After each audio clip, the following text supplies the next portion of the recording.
বাংলা চলচ্চিত্রের ইতিহাসে সবচেয়ে আলোচিত নামগুলোর একটি সালমান শাহ। মাত্র 25 বছর বয়সে যার আকস্মিক মৃত্যু স্তব্ধ করে দিয়েছিল পুরো চলচ্চিত্র অঙ্গনকেই। 1996 সালের 6 সেপ্টেম্বর রাজধানীর ইস্কাটনের বাসায় মৃত অবস্থায় পাওয়া যায় জনপ্রিয় এই নায়ককে।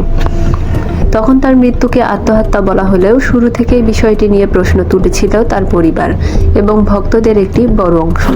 প্রায় 30 বছর ধরে চলা সেই রহস্যে এবার এসেছে বড় ধরনের মোড়। সালমান শাহ হত্যা মামলায় গ্রেপ্তার হয়েছেন অভিনেতা আশরাফুল হক ডন।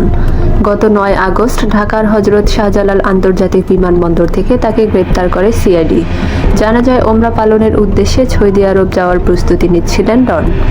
কিন্তু সালমান শাহ হত্যা মামলায় তার বিরুদ্ধে দেশত্যাগে নিষেধাজ্ঞা থাকায় ইমিগ্রেশন পুলিশ তাকে আটকে সিআইডিকে খবর দেয়। এরপর তাকে হেফাজতে নেওয়া হয়। পরে 12 আগস্ট ঢাকার আদালতে ডনের জামিন আবেদন করা হলে তা নামঞ্জুর করে তাকে কারাগারে পাঠানোর নির্দেশ দেওয়া হয়।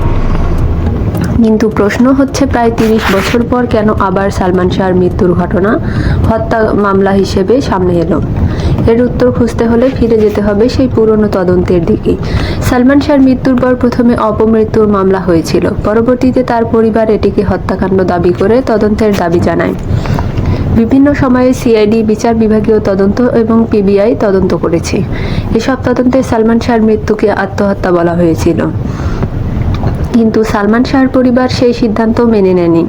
এরপর 2025 সালে আদালতের নির্দেশে ঘটনাটি নতুন করে হত্যা মামলা হিসেবে তদন্তের পথে যায়। সালমান শাহর মা নীলা চৌধুরীর পক্ষে তার ভাই আলমগীর কুমকুম রমনা থানায় হত্যা মামলা করেন। এই মামলায় সালমান শাহর সাবেক স্ত্রী সামিরা হক, অভিনেতা আশরাফুল হক ডন, সামিরার মা লতিফা হক, ব্যবসায়ী আজিজ মোহাম্মদ ভাইসহ মোট 11 জনকে আসামি করা হয়। আর এই মামলাতেই সামনে আসে সবচেয়ে বিস্ফোরক একটি দাবি। রাষ্ট্রপক্ষের ভাষ্য অনুযায়ী মামলার অন্যতম আসামি রেজভী আহমেদ ওরফে ফারহাদের কথিত স্বীকারোক্তিমূলক জবানবন্দিতে দাবি করা হয়েছে সালমান শাহর স্ত্রী সামিরা হকের সঙ্গে অভিনেতা ডনের অবৈধ সম্পর্ক ছিল।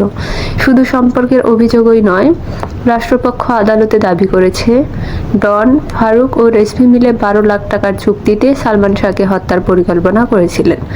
অভিযোগ অনুযায়ী প্রথমে সালমান শাহকে অচেতন করা হয়, এরপর তাকে ঝুলিয়ে রেখে ঘটনাটিকে আত্মহত্যা হিসেবে দেখানোর চেষ্টা করা হয়।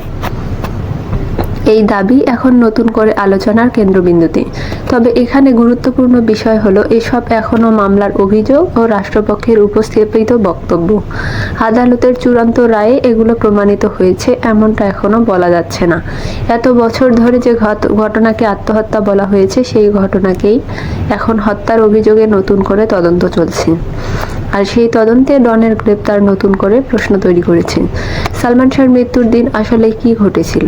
সামিরা ও ডনের অবৈধ সম্পর্কের অভিযোগে সালমান শাহর মৃত্যুর কোনো যোগসূত্র ছিল কিনা? 12 লাখ টাকার চুক্তির দাবির সত্যতা কতটা? আর এত বছর ধরে যে মৃত্যুকে আত্মহত্যা বলা হয়েছে সেটি কি সত্যি হত্যাকাণ্ড ছিল? এসব প্রশ্নের উত্তর এখন খুঁজতে তদন্তকারী সংস্থা। সালমান শাহ হত্যার মামলায় তদন্ত এখনো শেষ হয়নি। তদন্ত প্রতিবেদন জমা দেওয়ার জন্য আদালত 30 আগস্ট 2026 তারিখ নির্ধারণ করেছে। অর্থাৎ প্রায় 3 দশক পরেও সালমান শাহর মৃত্যুর রহস্যের আইনি নিষ্পত্তি হয়নি। তবে ডনের গ্রেপ্তার মামলাটিকে নতুন করে আলোচনার কেন্দ্রে নিয়ে এসেছে। এখন তদন্তে কী তথ্যে বের হয়ে আসে সেটি সবচেয়ে গুরুত্বপূর্ণ বিষয়। শেষ পর্যন্ত সালমান শাহ আত্মহত্যা করেছিলেন নাকি তাকে পরিকল্পিতভাবে হত্যা করা হয়েছিল, তার চূড়ান্ত উত্তর দেবে তদন্ত এবং আদালত। আর সেই উত্তর জানার অপেক্ষায় এখন সালমান শাহর কোটি কোটি ভক্ত। বাংলা